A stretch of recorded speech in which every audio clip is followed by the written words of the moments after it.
अच्छा जी, कल वाला सवाल निकाल लें होमवर्क में, और ये हाइब्रिड में आप बैठ जाएं, कल से टाइम पे आना है।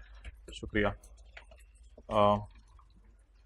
There is something new for you today and you will be happy to hear this.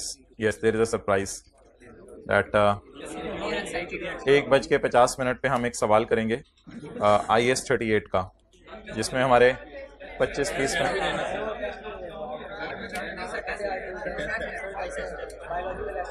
Test तो ये साथ यूट्यूब पे भी अवेलेबल हो जाएगा।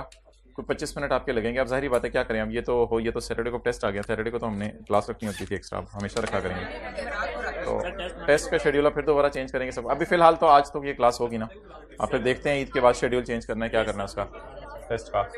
तो आज इंशाल्लाह 1:50 पर मिलते हैं 15-20-25 मिनट के लिए, क्योंकि आप लोग अक्सर रिक्वेस्ट करें बच्चे के IS-38 साथ साथ ज़रा होता रहे ना। तो अच्छा, पता नहीं कहाँ से आते हैं बच्चे रिक्वेस्ट करने के लिए। अच्छा हाँ, इसी रूम में या फिर वेड़े में कर लेते हैं बात। अच्छा, अब आप मुझे ये बताओ कि कल हमने प्रॉफिट एंड लॉस बना लिया था। यार ये देखो, मेरे भाई को बुलाओ, ये बार बार जो है वो नखरे कर रहा है। ये नीचे वाली फिगर कितनी थी? 3913।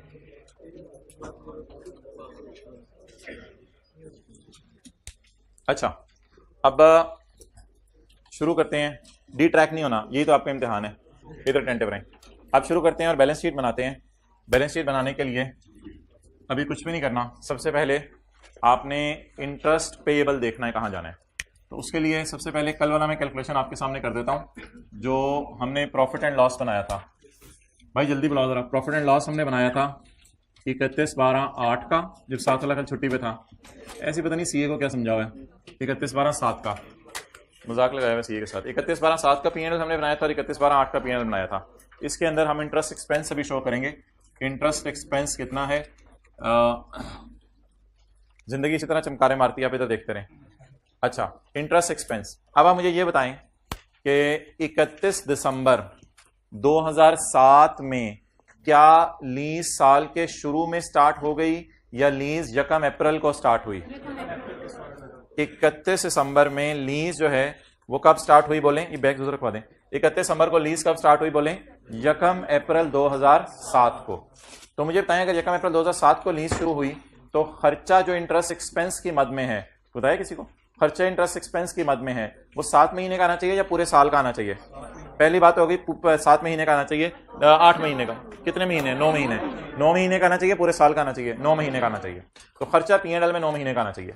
अब मुझे चाहिए 1 अप्रैल 7 से 31 दिसंबर 7 का खर्चा। तो मैं खर्चा ढूंढने गया तो मुझे खर्चा मिला 1 अप्रैल 7 से अगले साल के मार्च का। तो इसमें से मैंने 9 महीने का खर्चा अलग कर लिया। अभी ये नहीं सोचना पे हुआ नहीं हुआ, वो अलग डिस्कशन है, वो बैलेंस शीट में सोचेंगे। अभी बताएं 7 महीने का खर्चा बुक होना चाहिए था, तो 7 महीने का खर्चा हमने अलग कर लिया। 9 महीने का खर्चा बुक होना चाहिए था, 9 महीने का खर्चा हमने अलग कर लिया। 10275 इंटू 9/12 7706। अच्छा जी, इसके बाद मुझे बताएं, इससे पहले कि मैं आगे चलूं, अगला साल पूरा साल लीज चली होगी या थोड़ा अरसा? पूरा साल लीज चली होगी। अगला साल कितना अरसा लीज चली होगी? पूरा साल। अब अगर अगले साल पूरे साल लीज चली है तो ऐसी सूरत के अंदर आप मुझे ये बताएं कि अगले साल मुझे 12 महीने का इंटरेस्ट एक्सपेंस चाहिए। जी बिल्कुल, 12 महीने का जो मुझे इंटरेस्ट एक्सपेंस चाहिए, उसमें पहले 3 महीने का भी, और यह हद होगी, ये हाइब्रिड में इतनी लेट भी आ सकता है, और ये बाकी का क्या कसूर है? It's site of anything. ये 3 स्टूडेंट्स को नोट करें जो पहले से बैठे हुए जरा। अच्छा, अब आप मुझे ये बताएं कि 2008 मेरा साल है, मुझे कब से कब तक का इंटरेस्ट चाहिए? 1 जनवरी 8 से 31/12/8। बिल्कुल आसान सी चीज, 1 जनवरी 8 से 31/12/8। इसमें जनवरी फरवरी मार्च का खर्चा यहां से मिलेगा, जनवरी फरवरी मार्च का खर्चा यहां से मिलेगा, और अप्रैल मई जून जुलाई अगस्त सितंबर अक्टूबर नवंबर दिसंबर का खर्चा इसमें से 9/12 करके मिलेगा, क्योंकि ये खुद 12 है, तो 9/12 करके यहां से मिल जाएगा। तो इस फिगर को 9/12 करने और इस फिगर को, ये मैं कह रहा था, तो अब 10275 इंटू 3/12 जमा 73 इंटू 9/12।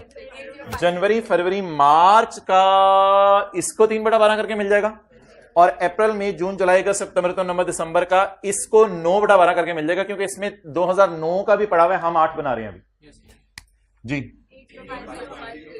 8056। ओके, सही हो गया, बस ठीक है, रुक गया तो सही हो गया वो।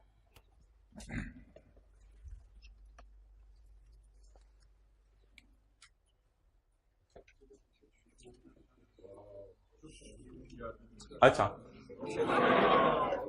आगे चलें। अब सवाल यह है कि डेप्रिसिएशन भी हमने पीएनएल में डाली थी, वो आ रहे कोई डेप्रिसिएशन भी हमने पीएनएल में डाली थी, उसको फर्क करें। डेप्रिसिएशन की डिस्कशन कल हो गई थी। अब मैं बनाने लगा बैलेंस शीट। इससे पहले कि बैलेंस शीट के लिए लीज लायबिलिटी के लिए हम लाइनें लगाएं, लाइनों के चक्कर में नहीं पड़ते, और इससे पहले कि हम बैलेंस शीट बनाने के लिए जो है वो राइट ऑफ यूज की डिस्कशन करें, उसमें नहीं पड़ते। हम बैलेंस शीट में इंटरेस्ट पेबल की डिस्कशन पहले कर लेते हैं, क्योंकि इंटरेस्ट एक्सपेंस की डिस्कशन के साथ ही इंटरेस्ट पेबल की डिस्कशन जुड़ी हुई है। तो बैलेंस शीट के अंदर करंट लायबिलिटीज के अंदर करंट पोर्शन की जगह खाली छोड़ देते हैं, करंट पोर्शन ऑफ लीज की जगह खाली छोड़ देते हैं, और हम मूव करते हैं इंटरेस्ट पेबल की तरफ। 31 दिसंबर 7 की तारीख को सामने रख के प्लानिंग करके जाना है, प्लानिंग किए बगैर नहीं जाना। 31 दिसंबर 7 की तारीख को सामने रख के प्लानिंग करके जाना है। 31 दिसंबर 7 को लीज कब शुरू हुई? 1 अप्रैल को।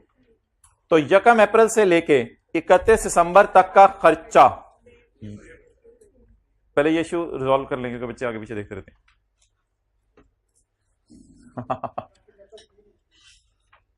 लैपटॉप पे डाल रहे हैं आप? नहीं, ये तो यही लैपटॉप पुरानी क्लास में था। अच्छा, तो ठीक है।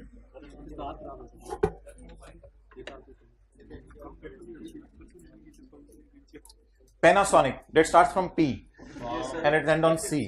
This is called as question mark. I don't know this. उमेर भाई कहाँ चले गए? अच्छा, केबल लेने गए, केबल लेने गए, तैयार हो जाओ। अच्छा, अब आप मुझे ये बताएं कि 31/12/7 में कितने साल हमारा एसेट इस्तेमाल हुआ, या कितने साल हमने लोन यूज किया? 9 मंथ्स। प्लानिंग करके जाना है। अप्रैल से दिसंबर का इंटरेस्ट, अप्रैल से दिसंबर का इंटरेस्ट अगर दिसंबर से पहले पहले पे हो गया तो वो पेड है, पेएबल नहीं है। और अगर अप्रैल से दिसंबर का इंटरेस्ट दिसंबर तक पे ना हुआ तो पेएबल है। आई रिपीट, प्लानिंग करके जाना है। इधर नहीं देखना, तो इधर देख रहे हैं, इधर मत देखो, इधर देखो। 31/12/7 पे नजर रखो। 31/12/7 अप्रैल से दिसंबर का इंटरेस्ट अगर दिसंबर से पहले पहले पे हो गया तो पेड है, और अगर अप्रैल से दिसंबर का इंटरेस्ट दिसंबर के बाद पे हुआ तो पेएबल है। अब पहले जरा जाके देखते हैं अप्रैल से दिसंबर का इंटरेस्ट। अप्रैल से दिसंबर का इंटरेस्ट आपको इसमें मिलेगा, ये दिसंबर में पे नहीं हो रहा, अगले साल। इसका मतलब है अप्रैल से दिसंबर का 9 महीने का इंटरेस्ट सारा का सारा अगले साल पे हो रहा है। तो इसलिए 9 मंथ्स का पूरा इंटरेस्ट पेड नहीं है, 9 मंथ्स का पूरा इंटरेस्ट पेएबल है। तो इसको पेएबल के अंदर हम डालेंगे, और अब हम पेएबल की फिगर निकालेंगे। ओके, इंटरेस्ट ये है 12 महीने का, मुझे सिर्फ 9 महीने का पेएबल में डालना है। फ्यूचर का पेएबल नहीं होता, पेएबल हमेशा पास्ट का होता है। 31 दिसंबर को खड़े हैं तो पास्ट में सिर्फ 9 मंथ्स हैं जी। 10 ऊपर से चीजें लिंक मत करें कि ऊपर ये है तो नीचे ये है, जिस तरह बैलेंस शीट में सुचवाया जा रहा है उस तरह करें जी। जवाब 7706, दैट इज इंटरेस्ट पेएबल।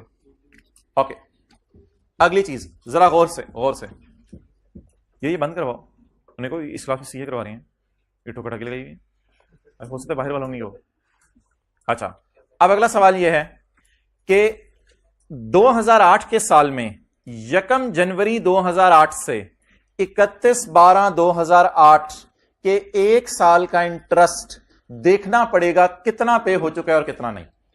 31/12/8 के 1 जनवरी 8 से 31/12/8 का इंटरेस्ट देखना पड़ेगा 8 में पे हो चुका है या नहीं।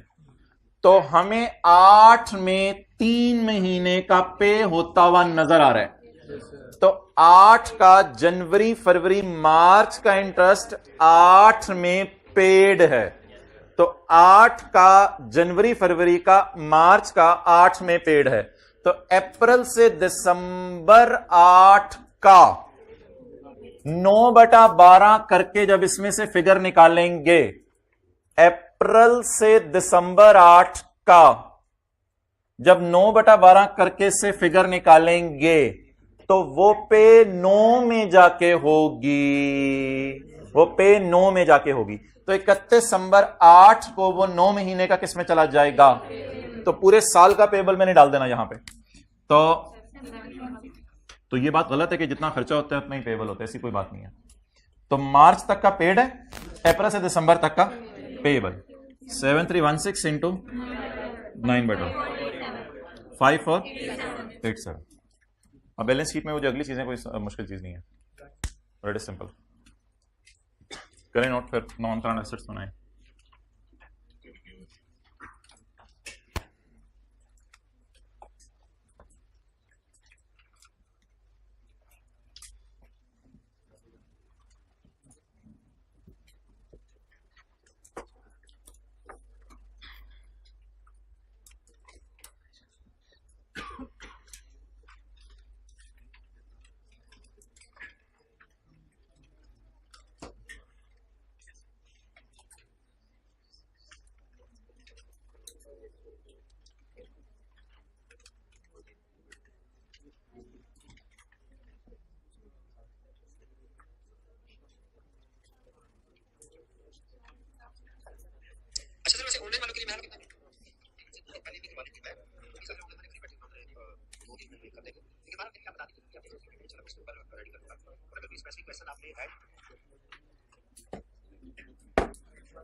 ओके,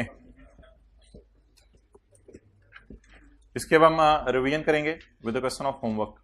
होमवर्क के अंदर जो क्वेश्चन दिया था उसकी बैलेंस शीट अभी हम बनाएंगे। तो फिलहाल इसकी अच्छा अगली चीज आसान है, राइट ऑफ यूज में से 9 महीने के डिडक्शन माइनस करके बता दें।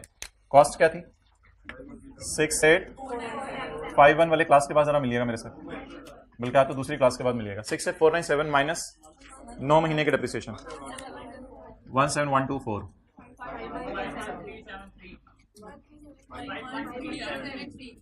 अच्छा जी, इसके बाद 68497 माइनस 17124 माइनस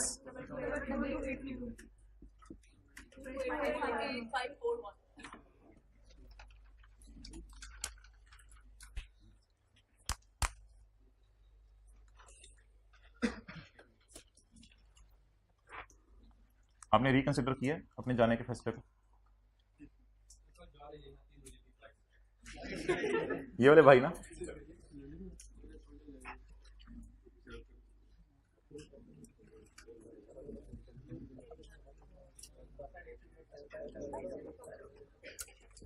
वैसे ही अगर हम दुनिया में ना भी होते तो घर वाले चल रहे होते ना काम, तो इस तरह कुछ समझने की कोशिश कर लें। तो 6 महीने की तो रिक्वेस्ट कर लें घर वालों से कि 6 महीने छोड़ दो, फिर जब अगला सेशन शुरू होगा तो कॉलेज वाले 2-3 दिन की छुट्टियां देते हैं पेपर के बाद, तो हम इंशाल्लाह 2-3 दिन के लिए आ जाएंगे। अगर बुध को हमारा पेपर होगा, जुमेरात को घर पहुंच जाएंगे, जुम्मा हफ्ता इतवार को हम इधर आ जाएंगे, इंशाल्लाह आपसे मिल लेंगे सितंबर में।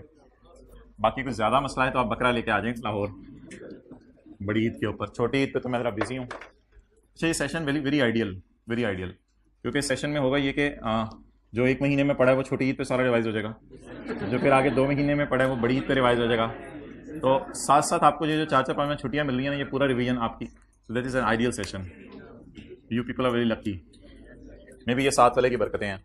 Non current liabilities, lease obligation, भाईजान इधर 4 डालने हैं हमने, कोई जगह इधर कुछ भी नहीं करना। 31/12/7 की बैलेंस शीट बनाने के लिए 31/12/7 की पेमेंट के नीचे लाइन लगा दें। मैंने आपको कहा था खुदा के लिए लीज लाइबिलिटी को भी 9/12 3/12 नहीं करना। बस लीज लाइबिलिटी असल में पहले दिन सारी बुक हो गई होती है, right of use debit lease liability credit सारी बुक हो गई होती है, तो उसमें फिर कुछ भी नहीं करना होता। अब ये सबसे आसान स्टेप है, हमारे साल की पेमेंट ढूंढे। 31/12/7 के साल की पेमेंट, कोई पेमेंट नहीं है, बस ये एक डेट नजर आ रही है हमारे साल की, इसके नीचे लाइन लगा दें। हमारे साल की डेट के नीचे लाइन लगा दें। ये गलत बात है कि अगली करंट है। ये तो जिन्होंने टेस्ट दिया उनको पता चला करंट क्या होती है, कितने लोगों ने दे दिया है, हाँ उनको पता चला करंट क्या होती है, वो देखो उनकी शक्लें बनी हुई हैं। अच्छा, अब आप मुझे ये बता दें कि क्या करंट अगली पेमेंट है या करंट जो है वो 31/12/8 की सारी पेमेंट्स हैं? आप 31/12/7 की बैलेंस शीट बना रहे हैं, 31/12/8 की सारी पेमेंट्स मुझे ढूंढ के बता दें। सिर्फ एक है, ये किस में चली जाएगी? करंट। लेकिन ये तो मैच्योरिटी एनालिसिस में जाएगी। मैं तो क्या बना रहा हूं अभी? Balance sheet. तो करंट पोर्शन बता दें 19725। तो 19725 और ये प्याला इधर चला गया और ये बाउल 48772 नॉन करंट। तो इसमें कोई लीज लायबिलिटी में खुदा के लिए कभी 9/12 3/12 ना कीजिएगा, वरना वो भी 9/12 करेगा। ओके, 31/12/8 की बैलेंस शीट बनाने के लिए 31/12/8 में कोई पेमेंट ढूंढे। अगर पेमेंट आपने ढूंढ लेना तो फिर नीचे पेएबल पड़े होंगे। 31/12/8 की बैलेंस शीट बनाने के लिए 31/12/8 में यकम जनवरी 8 को पेमेंट हो रही है 9, 31/12/8 को पेमेंट हो रही है 9, 31 मार्च को पेमेंट हो रही है हाँ। तो 31/12/8 में कोई पेमेंट ढूंढे, मार्च में हो रही है, इस पेमेंट के नीचे क्या लगा दें? अगर पेमेंट के नीचे लाइन लगा देंगे तो नीचे क्या पड़े होंगे? Payable. With in 1 year 22,684 1 year के बाद अब कोई फर्क नहीं पड़ता 26088 लिखें या 87 लिखें, वो 1 रुपए से कोई फर्क नहीं पड़ता। 1 रुपया तो आप रख के भी भूल जाते हैं। 22684 26088। So that was the balance sheet. Maturity analysis बना दें 31/12/7 का। ये बना के ना बैलेंस शीट 31/12/7 का मैच्योरिटी एनालिसिस बना दें। होल मॉडल टाउन जमाइया comes to you in this class. कितने बजे सोए थे? कितने बजे सोए थे रात को? जल्दी बताओ। नहीं सोए? फजर के बाद सोए हो? कितने बजे फिर उठे हो? क्या? 10 बजे। यार ये बंदे का जरा चेक करें, ये 9:45 पे तरावियां पढ़ के पहुंचा है घर वापस, और उसके बाद ये सुबह जो है वो 9:45 पे खत्म हो रही है, और 3:45 तक इसने नॉन स्टॉप पढ़ा है। 10:45 11 12 1 2 6 घंटे नॉन स्टॉप। क्या IS 38 और IS 41 रिवाइज कर रहे थे? सच्ची बताओ, ये 6 घंटे क्या किया? 1 मिनट यार, बंदा अंडर एस्टिमेट ना करो उसको, थोड़ा सा सही है। हाँ, क्या मसला हो गया था? रात को मसला हो गया था, हम उधर गए थे। चलें जी,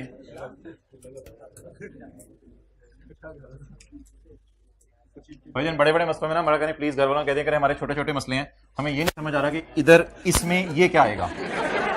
ये मसला हल कर लेने थे, फिर इंशाल्लाह मैं बाकी मसले भी देख लेता हूं। मैच्योरिटी एनालिसिस बना दें 31/12/7 का। 31/12/7 का मैच्योरिटी एनालिसिस बनाने के लिए 31/12/7 की पेमेंट के नीचे लाइन लगा दें। तो नीचे वाली फिगर कहां चली जाएगी? गलत बात, गलत बात। 31/12/8 की सारी पेमेंट्स लेस देन 1। 31/12/8 तक की सारी पेमेंट्स। 31/12/8 में कितनी पेमेंट्स हैं? सिर्फ एक, ये लेस देन 1 ईयर। 31/12/9 के साल की सारी पेमेंट्स 1 to 2 ईयर्स में चली जाएंगी। 31/12/10 के साल की सारी पेमेंट्स 2 to 3 ईयर्स में चली जाएंगी।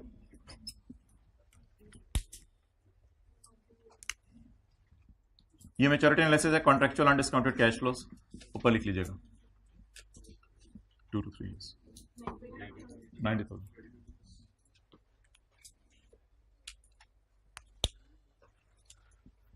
योर लट is going down like anything. ऊपर कर लो इसको, फिर ये बाल कटवा लो, बस करो। कितने करने हैं? टाइम नहीं मिलता तो कल ले आओ कैंची इधर ही। कोरोना में तो सीख लिया हुआ सब कुछ।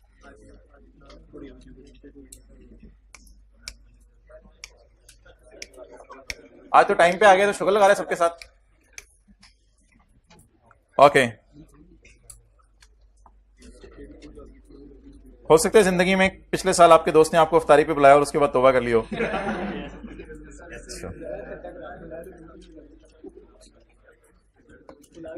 उसने इफ्तारी बनाई हो कि 2-3 दिन मैं खुद भी चलाऊंगा इसको, तो आपने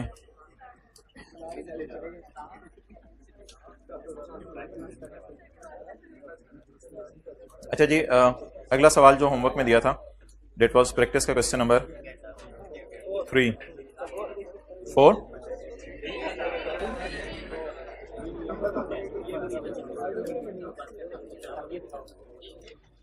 अच्छा जी, क्वेश्चन नंबर 3, एन एसेट मुझे सीए करा लेने दें।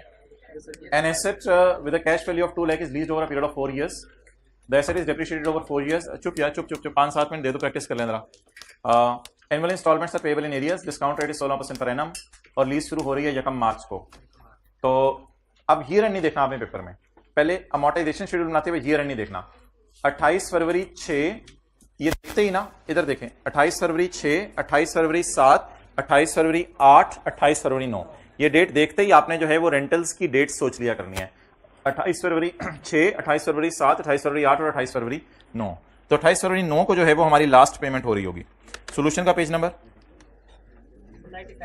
97। भाई स्टैंडर्ड के पार्ट बी में सिर्फ SIC 32 है, बाकी IS 38 के पैराज हों या फिर IS 41 के पैराज हों, वो आपको स्टैंडर्ड के पार्ट ए से ही मिलेंगे। तो 1 मार्च 5 था, तो फिर ईयर एंड 4 बोलें, 28 फरवरी 6, 7, 8, 9। अमोर्टाइजेशन शेड्यूल बनाते हुए ये नहीं सोचना कि हमारा अकाउंटिंग ईयर एंड क्या हो रहा है, अमोर्टाइजेशन शेड्यूल बनाते हुए ये नहीं सोचना। ओके, अब आपको मैं टाइम दे रहा हूं, मुझे 31/12/5 और 31/12/6 का P&L और बैलेंस शीट बना दें। बना लिया हुआ है, चलें 2-3 मिनट फिर बाकियों को दे दें। 31/12/5 का P&L और 31/12/5 का बैलेंस शीट और 31/12/6 की भी दोनों चीजें जल्दी करें इसी फॉर्मेट के ऊपर, जल्दी जल्दी। राइट ऑफ यूज रहने दीजिएगा, राइट ऑफ यूज रहने दीजिएगा।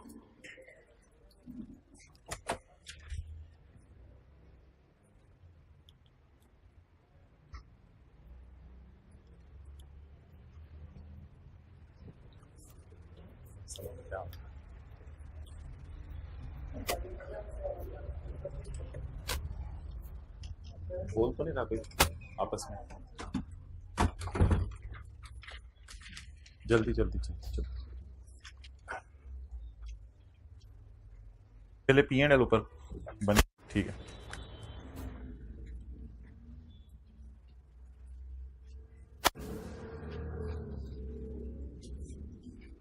इकतीस 12 5 और 6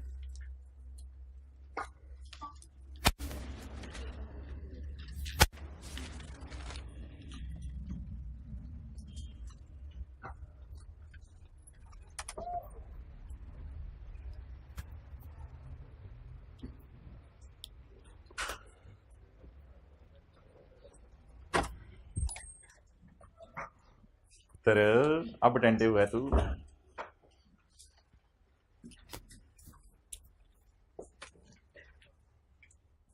जल्दी करो।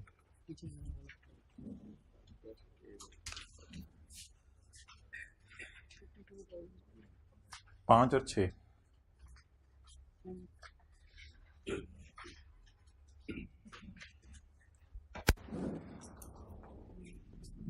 मोबाइल रोजाना यहाँ चार्ज होता है किसी के? अच्छा,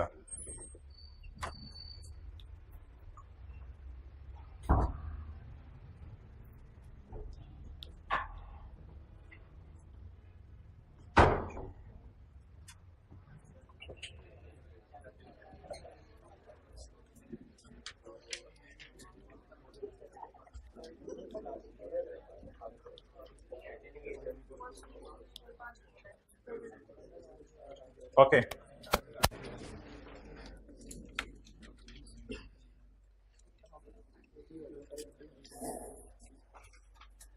हमाद खान आज लग रहा है आप आई नहीं हुए आज, क्या? बाकी हजरात भी अपने नाम बता दिया करें आके क्लास के बाद, कभी कभी बंदा ले लेते हैं नाम।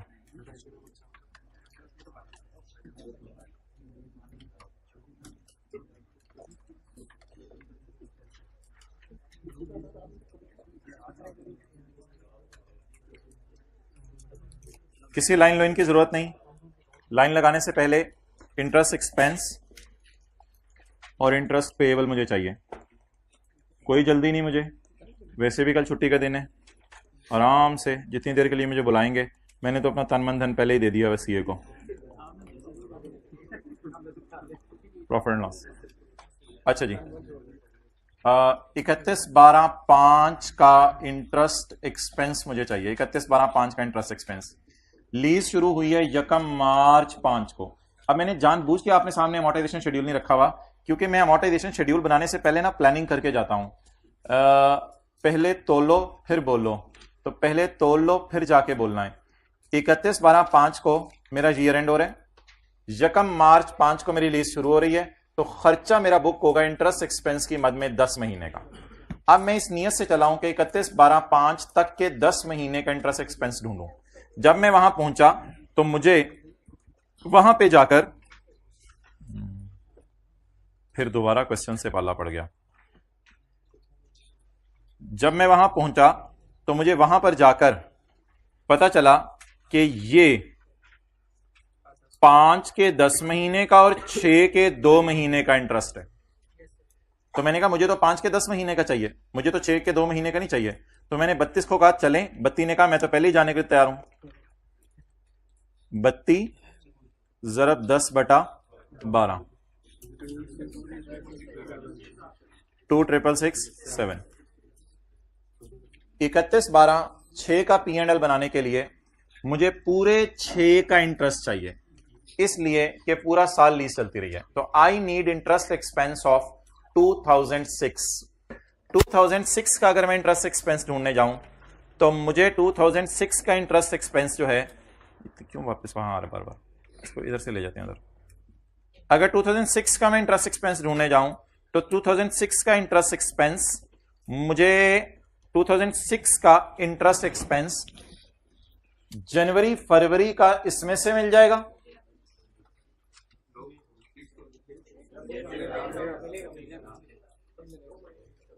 जनवरी फरवरी का मुझे इसमें से मिल जाएगा इंटरेस्ट एक्सपेंस, जनवरी फरवरी का इसमें से मिल जाएगा। 2006 की बात कर रहा हूं। मुझे चाहिए यकम जनवरी 6 से 31/12/6 का इंटरेस्ट एक्सपेंस, उसमें जनवरी फरवरी 6 का इसमें से मिल जाएगा 2/12 करके, जनवरी फरवरी 2006 का, और मार्च अप्रैल मई जून जुलाई का सितंबर को नवंबर दिसंबर का मैं 2007 में फरवरी में पे कर रहा हूंगा, लेकिन 10 महीने का इसमें से मुझे मिल जाएगा। तो 32 को पहले मैंने 10/12 कर दिया, अब सिर्फ 32 को मैं करूंगा 2/12। तो 32,000 ज़रब 2/12 जमा 2568 इंटू 10/12 26737। ओके, नेक्स्ट डिप्रिसिएशन खुद ही कैलकुलेट कर लीजिएगा। अच्छा, नेक्स्ट, इससे पहले कि मैं बैलेंस शीट में लाइनें लूने लगा के बैलेंस शीट में लीज लायबिलिटीज के चक्कर में और मैच्योरिटी एनालिसिस के चक्कर में नोट में पढ़ूं, firstly I should calculate interest payable. पहले मुझे बैलेंस शीट के अंदर इंटरेस्ट पेबल की कैलकुलेशन कर लेनी चाहिए। नॉन करंट एसेट्स में राइट ऑफ यूज आएगा, वो मैं नहीं निकाल रहा। नॉन करंट लायबिलिटीज में लीज ऑब्लिगेशन आएगी, और करंट लायबिलिटीज के अंदर करंट पोर्शन आएगा और इंटरेस्ट पेबल आएगा। तो मुझे इस वक्त इंटरेस्ट पेबल चाहिए 31/12/6 के साल का और 31/12/5 के साल का। अगर 5 के साल में दिसंबर तक कोई इंटरेस्ट पे हो गया तो वो मेरा पेड होगा, फिर पेबल नहीं होगा। और अगर 5 के साल में दिसंबर तक इंटरेस्ट पे ना हुआ तो फिर वो मेरा पेबल होगा। लेकिन इससे पहले मैं सोच लूं कि मैंने लीज कब शुरू की है। मैंने लीज शुरू की है 1 मार्च को, तो 10 महीने का इंटरेस्ट मैंने खर्चे में डालना है। पहले तो मुझे ये पता है और मैं डाल भी चुका हूं। अब जब मैं अमोर्टाइजेशन शेड्यूल के अंदर गया तो मुझे चाहिए था देखना कि 31/12/5 तक पेमेंट कौन सी हुई है। अब मैं इस नियत से गया हूं कि पेमेंट ढूंढूं, तो मुझे 5 के साल में कोई पेमेंट नहीं मिली, बल्कि पता चला पहली पेमेंट हो रही है 6 के साल में। इसका मतलब है 5 के साल के मार्च से दिसंबर तक का 10 महीने का इंटरेस्ट और 2006 के 2 महीने का इंटरेस्ट सारा 6 में पे होगा। मैं खड़ा हूं 31/12/5 को, तो 31/12/5 को खड़े होकर वो जो 12 महीने का इंटरेस्ट मुझे नजर आ रहा है उसमें 2006 के 2 महीने के और 2005 के 10 महीने का। इसका मतलब है 2005 के 10 महीने का 2005 में पे नहीं हुआ, तो सारा का सारा चला जाएगा पेएबल में। 32,000 इंटू 10/12। अच्छा, 31/12/6 के साल में अगर 31/12/6 का इंटरेस्ट पे हो गया, यानी जनवरी फरवरी मार्च अप्रैल मई जून जुलाई अगस्त सितंबर अक्टूबर नवंबर दिसंबर 2006 का इंटरेस्ट किसी भी महीने का 6 में पे हो गया तो वो पेड होगा। लेकिन बैलेंस शीट बनाते हुए आई नीड पेएबल। तो 2006 का जनवरी का इंटरेस्ट फरवरी में पे हो गया, फरवरी का इंटरेस्ट भी फरवरी में पे हो गया, तो जनवरी फरवरी का इंटरेस्ट फरवरी में पे होने की वजह से फरवरी तक का पेड है, तो दैट्स व्हाई इसको पेएबल में नहीं डालेंगे। इसका मतलब है मार्च से लेके दिसंबर तक का 31/12/6 की बजाय अगले साल पे हो रहा है, तो इसका मतलब है 10 महीने का इंटरेस्ट 31/12/6 को खड़े होके इज पेएबल। तो वो 10 महीने का कैसे निकलेगा? 25684 इंटू 10/12 21403। ये फिगर कितने लोगों की सही थी? 21403। It was the most critical figure. इन चारों फिगर में से ये सबसे मजे की फिगर थी, 21403। पेमेंट इज अलग एंड पेएबल इज अलग। पेड कितने महीने का हो गया? जनवरी फरवरी, नहीं दो ना बोला करें। पेड किस महीने का हो गया? जनवरी फरवरी। तो पेएबल मार्च से दिसंबर। अच्छा जी, लेट्स मूव नेक्स्ट। आगे तो आसान है। 2005 में कोई पेमेंट शेमेंट ढूंढ लें। 2005 में कोई पेमेंट नहीं हुई। अब मैं कहां खड़ा हूं? 31/12/5 को। तो 31/12/5 के लिए अगली वाली पेमेंट क्या होगी? अगले वाली पेमेंट नहीं, 31/12/5 के लिए 31/12/6 की सारी पेमेंट्स करंट में होंगी। 31/12/6 में पेमेंट ही एक है, ये करंट में चली गई और बाकी सारी नॉन करंट में चली गई। बस नींद पूरी करके आया करें। 39475 745 वाले ने ट्रांसपोजिशन एरर करवा दी। 39475 और 160525 ये रीज ऑब्लिगेशन का नॉन करंट पोर्शन।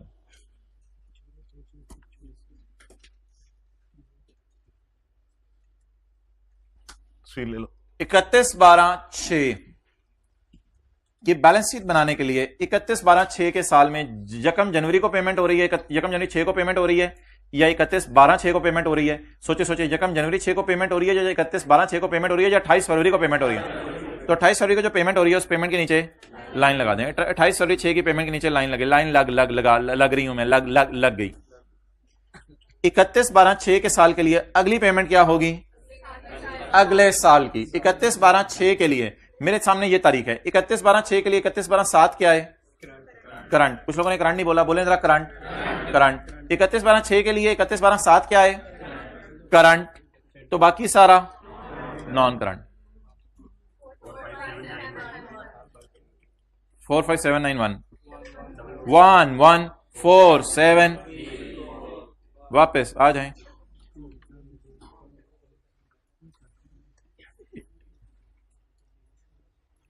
एग्जामिनर मजे में 1 number, 2 number, 3 number, 4 number, 5 number, 6 number, 7 number, 8 number.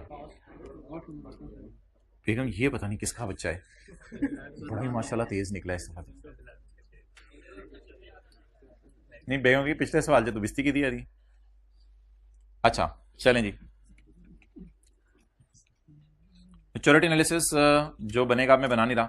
Maturity analysis अगर मैं 31/12/5 का बनाऊंगा तो 31/12/6 लेस देन 31/12/7 1 to 2, 31/12/8 और 31/12/9 3 to 4। ओके अच्छा जी, अब इट्स ओवर। कल वाली बात मुकम्मल हो गई। अब कल वाली एक और बात की तरफ वापस आते हैं। हमने ज़िंदगी के तकरीबन 55 मिनट जो है 50 मिनट ज़ाया कर दिए हैं। अभी हम थोड़ा सा टाइम और ज़ाया करते हैं और कल जो हमने चीज़ें पढ़ी थी उनको 1 मिनट रिवाइज करते हैं। लीज टर्म के एंड पे 2 ऑप्शंस हैं, या तो लेसी परचेज ऑप्शन की प्राइस पे करके एसेट खरीद लेगा, या फिर एसेट वापस करके जाएगा। लेकिन ऐसी सूरत में हो सकता है अगर उसने मिस यूज किया हो तो मिस यूज की क्या पे करनी पड़ेगी? उसको कंपनसेशन पे करनी पड़ेगी। तो इस बुनियाद के ऊपर लीज पेमेंट के 2 फॉर्मूले बनते हैं। ये 2 फॉर्मूले अभी मैं आपको नोट करने दूंगा। लीज पेमेंट के 2 फॉर्मूले बनते हैं। ये 2 फॉर्मूले भी मैं आपको नोट करने दूंगा। किताब के शुरू में जो सफ़े खाली हैं हर चैप्टर के, वहां पे शायद ये बात लिखी जाएगी। अच्छा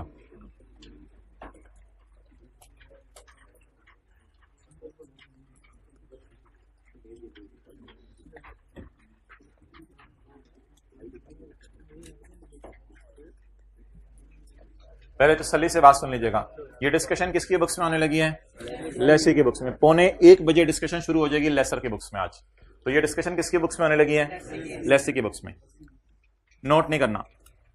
अगर ओनरशिप ट्रांसफर हो जानी है लेसी को at end of lease term तो वो ओनरशिप ट्रांसफर कराने के लिए परचेज ऑप्शन की प्राइस पे करेगा। तो इसका मतलब है वो लीज पेमेंट्स में डाउन पेमेंट भी डालेगा, रेंटल भी डालेगा और परचेज ऑप्शन की, if it is reasonably certain to be, अगर ये रीजनेबली सर्टन है कि वो एक्सरसाइज करेगा। तो बता दें अगर ओनरशिप उसको ट्रांसफर हो जानी है तो ट्रांसफर करने के लिए क्या पे करेगा, परचेज ऑप्शन की प्राइस पे करेगा। लेकिन अगर खुदा ना खास्ता if ownership will not transfer to lessee at end of lease term, अगर उसको ओनरशिप ट्रांसफर नहीं होनी, then our formula will be down payment plus rental plus not GRV as per agreement, GRV expected to be paid by lessee, जो कल हमने बात की थी, जितनी GRV expected to be paid है। मिसाल के तौर पे उसने गारंटी की है 10 मिलियन की कि 10 मिलियन का तुम्हें एसेट वापस करके जाऊंगा, और जब लीज मुकम्मल हुई तो वो जब एसेट लाया तो एसेट 9 मिलियन का था। अब बताएं कितने और पे करेगा, 1 मिलियन और पे करेगा। That is called as GRV expected to be paid. तो ये जी हमारे फॉर्मूले हुआ करेंगे जहां से हम सवाल स्टार्ट किया करेंगे। तो वर्किंग वन हम एलपी से सवाल स्टार्ट करते हैं। तो एलपी निकालने के 2 तरीके आपके सामने पेश कर दिए गए हैं जी। डाउन पेमेंट अभी करेंगे सवाल में, आज 2 सवालों में डाउन पेमेंट डालेंगे।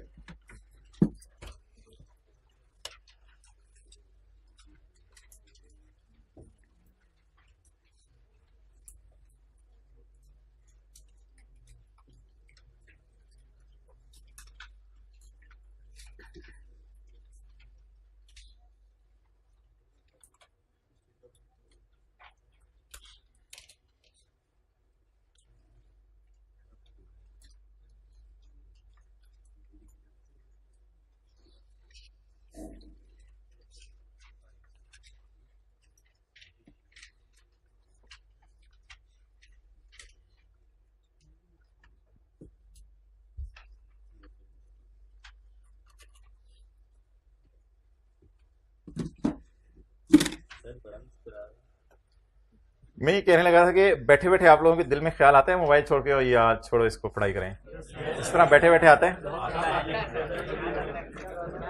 ये अगर चीज आपके अंदर है तो आप बहुत कुछ जिंदगी में कर जाएंगे। सबसे कीमती चीज दुनिया में टाइम है इस वक्त, टाइम, सारी टाइम की जंग है। टाइम, वक्त को जो कीमती बना गया वो छा गया।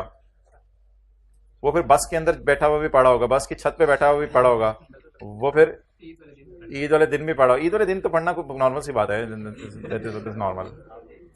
वो बकरे के पास बैठ के भी पढ़ा होगा, बकरा कह रहा होगा मैं, ये कह रहा होगा नहीं मैं पढ़ रहा हूं।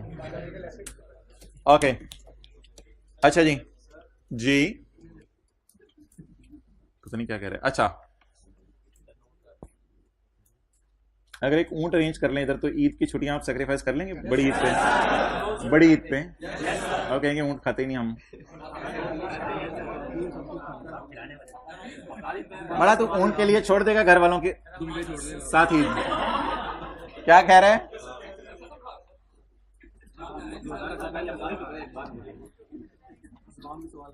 ओके अगर ओनरशिप ट्रांसफर हो जानी है तो परचेज ऑप्शन की प्राइस डालनी है, और अगर ओनरशिप ट्रांसफर नहीं होनी तो फिर मिस यूज की कंपनसेशन के लिए जो गारंटीड रेजिडुअल वैल्यू है वो डालनी है।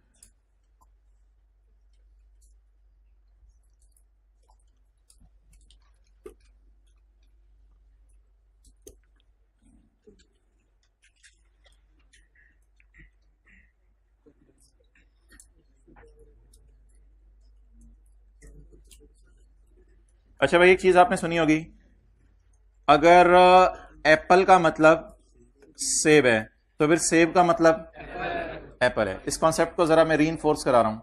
अगर एप्पल का मतलब सेब है, बच्चे भी परेशान हो जाते हैं जो नए नए आते हैं दुनिया के अंदर। कल आप कह रही थी एप्पल है अम्मी, आज आप कह रही हैं सेब है। तो अगर एप्पल का मतलब तो सेब का मतलब, भाईजान अगर कभी पेपर में जीआरवी दे देगा तो आपने हमेशा समझने कि इसका मतलब है लेसी एसेट वापस करके जाएगा।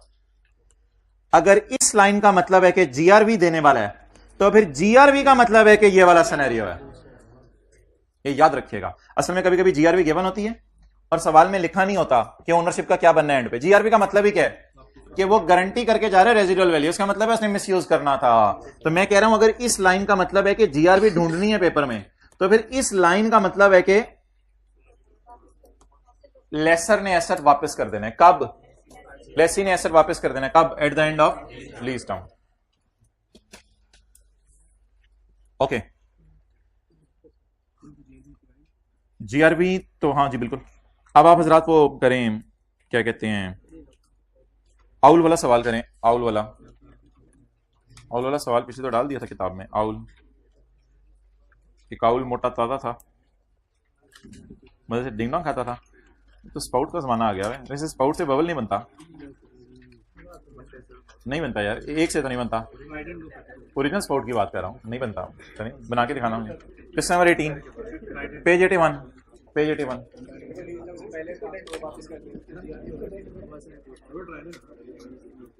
नहीं वो तो फिर लीज टर्म से पहले वापस करना तो हमारे सिलेबस में नहीं है कि लीज टर्म, लीज ही कैंसिल करा ली, उसमें भी टर्मिनेशन होगी, वो मैं कराने लगा हूँ, वही एग्जैक्ट कराने लगा। Owl limited entered into an agreement, इस तरह सारे बैठ से। Owl limited entered into an agreement, सवाल को इज्जत दें। On 1 January 2020 OL leased a machine from Speed Limited. Speed Limited is lesser. Details are as follows. Lease period is agreed as 5 years. 2020, 21, 22, 23, 24, 20 को शामिल करेंगे ना, जकम जनवरी है तो 2020, 21, 22, 23, 24, 2024 तक लीज चलेगी। लेकिन लीज में ऑप्शन है, भाईजान लीज में एक ऑप्शन है लेसी के पास टू टर्मिनेट द लीज, कि लेसी लीज को क्या कर ले, टर्मिनेट कर ले। शेर खान की तरह लेसी लीज को क्या कर ले, एट द एंड ऑफ, इसका मतलब है इसमें 3 ईयर तो फिर नॉन कैंसिलेबल हो गए, 3 साल बाद कैंसिल कर सकते हैं ना, तो फिर 3 साल क्या हो गए, नॉन कैंसिलेबल। तो तीसरे साल के एंड पर वो लीज को आप कैंसिल करेगा। लेकिन कहते मुझे ये पसंद नहीं है, ये पसंद नहीं है, मैं फिर तुझे 4 मिलियन की पेनल्टी डालूंगा, याद रखें। अगर तू करवाएगा भी तो तुझे मैं पेनल्टी डालूंगा, ऐसे नहीं छोड़ूंगा मैं। तो अगर मैं लीज 5 साल चलाऊं तो पेनल्टी दूंगा, एक्सेलेंट, नहीं दूंगा। अगर मैं लीज 3 साल चलाऊं तो मैं पेनल्टी दूंगा। Pass journal entries assuming OL is certain to exercise termination, उसे यकीन है कि मैं टर्मिनेट करा दूंगा due to anticipated technological changes, क्योंकि टेक्नोलॉजी बहुत चेंज हो जानी है, तो 3 साल बाद मैंने इस एसेट का चार्ज डालना है, बेहतर है कि इस एसेट को वापस करके कोई और एसेट ले लेंगे। ऑप्शन 1 ये है कि ज्यूम करो लीज टर्मिनेट होगी। अगर टर्मिनेट होगी तो आपके कंधों पर रेंटल के अलावा कौन सा बोझ पड़ेगा। However, the lease contain an option for terminate at the end of 3rd year upon payment of penalty of, मुझे लग रहा है इस सिनेरियो में 4 मिलियन की पेनल्टी आपको देनी पड़ेगी। लेकिन अगर OL is certain not to exercise the termination option, OL को यकीन है कि मैं टर्मिनेट नहीं करवाऊंगा, फिर क्या चीज अवॉइडेबल है, पेनल्टी। क्या चीज अवॉइडेबल है, पेनल्टी। और क्या चीज इधर देनी पड़ेगी पॉइंट ए में, penalty. Down payment agreed is 2 million, useful life of asset is 7 years, first annual rental amounting to 12 million was paid on 31 December 20, and all other rentals are payable on 31 December. Interest rate is 10%। Fair value of machine ignore किया करें, Lesi fair value को नहीं देखता, बस lease payments को देखता है और उनकी क्या निकालता है, प्रेजेंट वैल्यू निकालता है। चलिए जी स्टार्ट करें। इसमें पहले साल की जनरल एंट्रीज कर लेते हैं। सवाल की रिक्वायरमेंट, हाँ पहले साल की जनरल एंट्रीज पहले साल की भी नहीं इसने मांगी, उसने सिर्फ यकम जनवरी 20 की एंट्रीज मांगी है, पहले पूरे साल की भी नहीं मांगी उसने एंट्रीज। कल क्या था, कल उदास उदास बैठा हुआ था, हैं बताओगे, नहीं बताओ। अच्छा कुछ हो जाए कर ना जिंदगी में, इग्नोर कर दिया करो, डिलीट कर दिया करो, उसके साथ फिर अगली चीज पे ना डाला करो।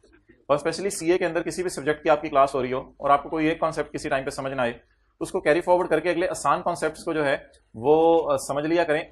असल में दिमाग की गरारी वहीं अड़ी होती है कि उस सवाल में इसको 2/12 क्यों किया था, और उधर आगे आसान आसान चीजें आप मिस कर रहे होते हैं।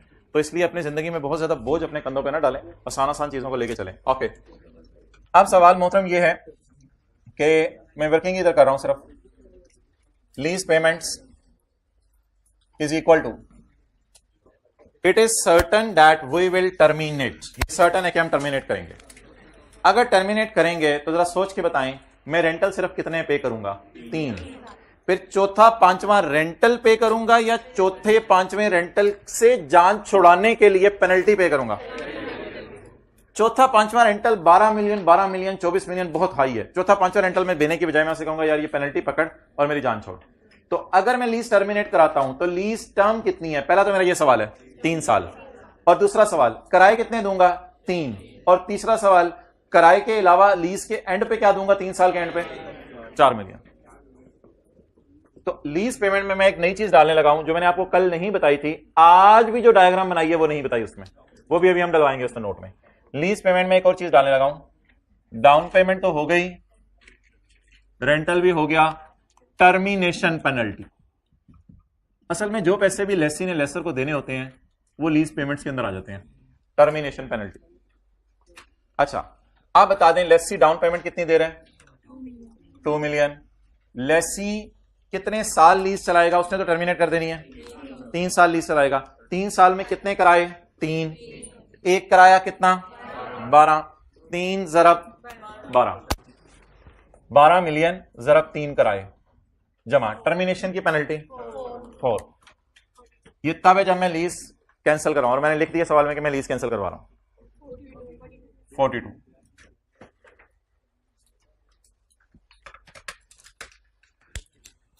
ओके, साल 20, 21, 22, 20, 21 और 22।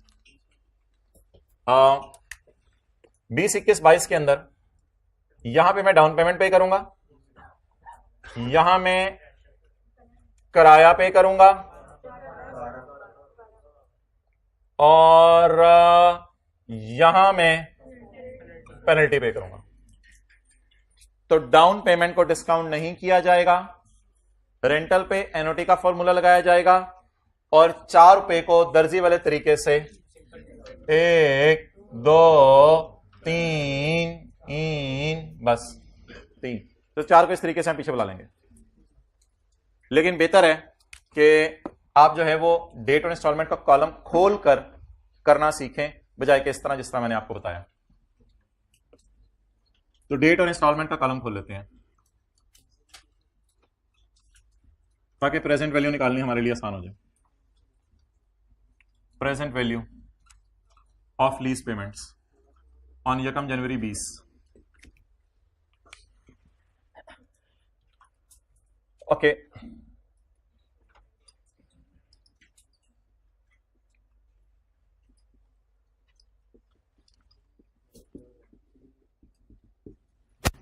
एक लाइन खाली छोड़ दें, 1 जनवरी 20।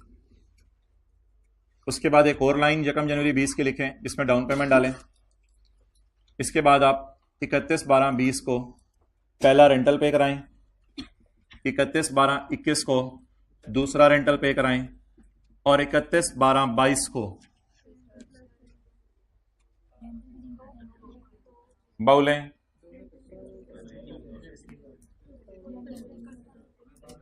भाई इस तरह नहीं होगा, इस तरह नहीं होगा, वो फिर अमोर्टाइजेशन शेड्यूल बनाना आपके लिए मुश्किल हो जाएगा, इंटरेस्ट वगैरह निकालना। इस तरह नहीं होगा कि 12B और 4B, वो फिर 12 और 4 को हम इस तरह कर दिया करेंगे, 12 जमा 4। एग्जामिनर को बता देंगे कि तीसरे साल के एंड पे हमने 12 भी देने और तीसरे साल के एंड पे हमने 4 भी देने। Okay guys, why are you taking जमाइयां अगेन एंड अगेन? जमाइयां एज वेल एज अंगड़ाइयां। व्हाट डू द अंग्रेज पीपल कॉल्ड अंगड़ाई? नहीं, यॉर्निंग तो वो होती है, जमाई थोड़ा सा मुझे भी पता है। यू डोंट टेक अंगड़ाई, स्ट्रेचिंग अपनी तरह से बनाया पटांग, मैं नहीं मानता। पश्तो में क्या कहते हो तुम लोग? क्या? शुमाई निकालना। अब वो भी कह रहे हैं हमें क्या पता, हम कहां से चेक करें। अच्छा, अब आप हजरात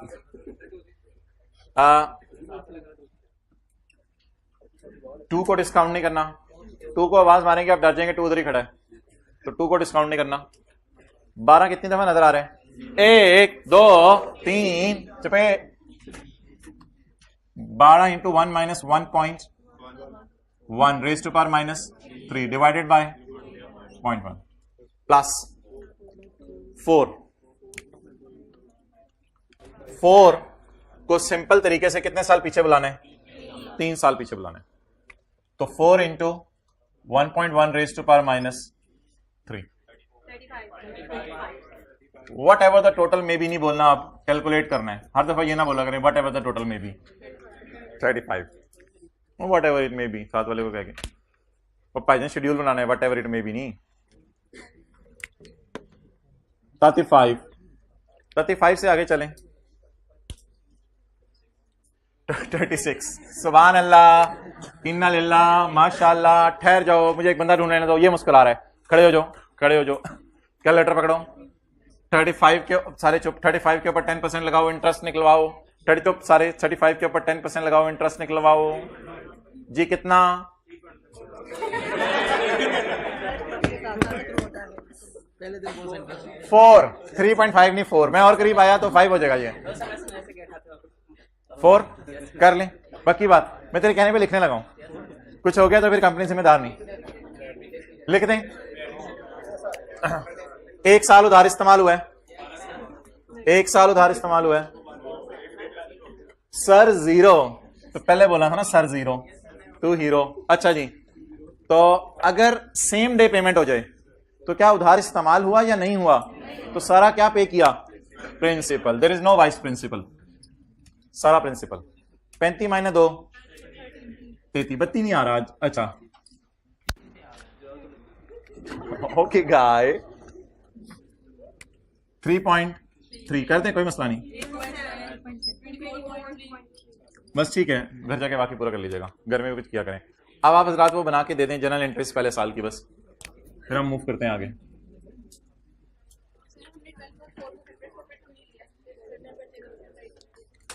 ट्वेल्व और 4 को इधर सेपरेट लेने का फायदा कोई नहीं, एंड पे एक ही दफा इंटरेस्ट निकाल देंगे, जरा आसानी हो जाएगी, कंफर्टेबल हो जाएंगे। एक ही डेट में 2 फिगर्स हैं तो अलग अलग क्यों डालनी है?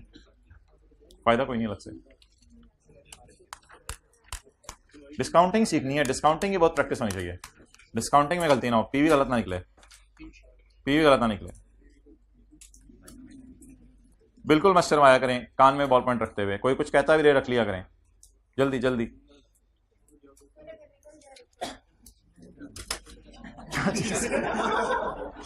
ये गलत।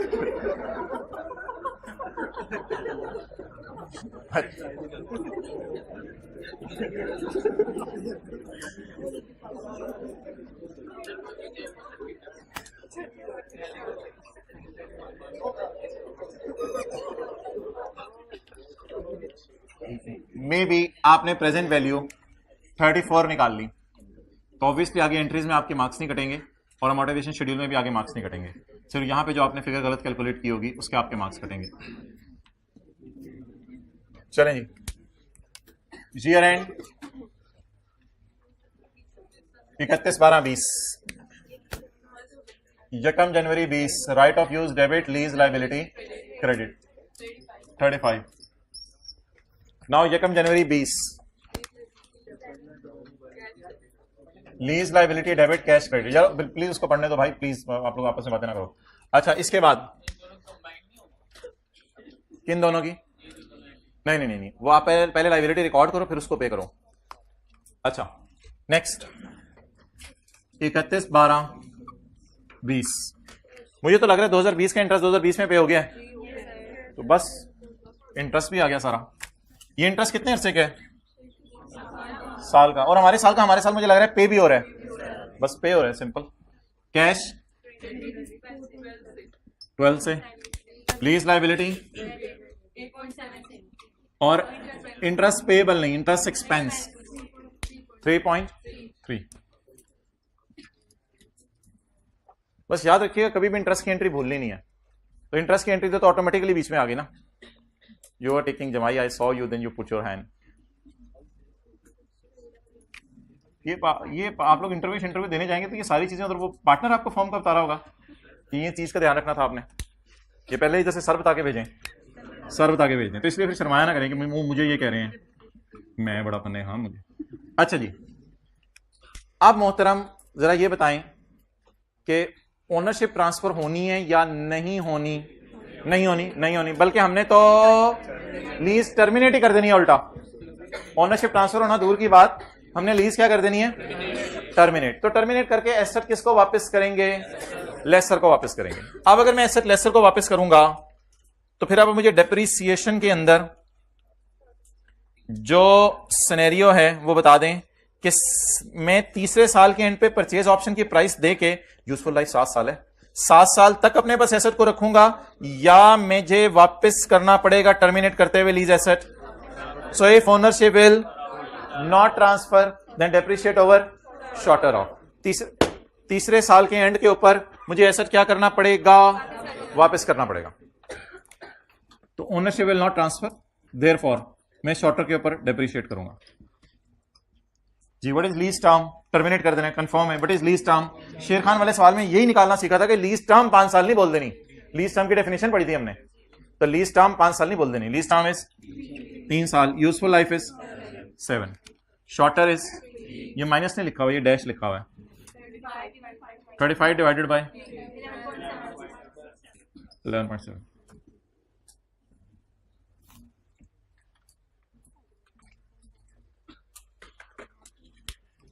चलो इसको रोको, फिर हम दूसरा